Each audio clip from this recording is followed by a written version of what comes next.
उन्वान जादू का पुराना कनवा। एक दूर दराज गांव में एक बहुत पुराना कनवा था जिसे सब खामोश कनवा कहते थे। गांव के बूढ़े कहा करते थे कि वो कनवा बोलता था, मगर सिर्फ उनसे जो सच बोलते थे। एक दिन 12 साल अली को अपनी बीमार बहन के इलाज के लिए दवा लानी थी, मगर उसके पास पैसे नहीं थे।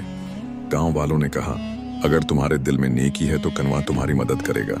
अली रात के वक्त चुपके से कनवे के पास गया।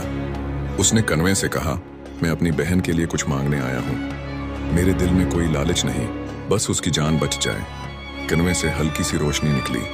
अली डर गया, मगर आवाज आई, सच्चाई दिलों को साफ करती है, अपनी हथेली फैलाओ।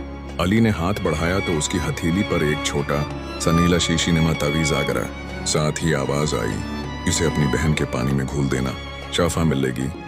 लेकिन याद रखना, अगर कभी झूठ बोलोगे ये तावीज हमेशा के लिए खत्म हो जाएगा। अली दौड़ा दौड़ा घर पहुंचा। उसने तावीज इस्तेमाल किया और अगले दिन उसकी बहन खुशी से हंस रही थी। गांव वाले हैरान थे, मगर अली ने कभी किसी से पूरी हकीकत न छिपाई। वो जानता था सच्चाई ही असल जादू है। अगर आपको ये जादुई कहानी पसंद आई हो तो लाइक जरूर करें, अपने दोस्तों के साथ शेयर करें और ऐसी ही मजीद कहानियों के लिए ऑल शॉर्ट स्टोरीज टीवी को सब्सक्राइब करना ना भूलें। मिलते हैं अगली कहानी में।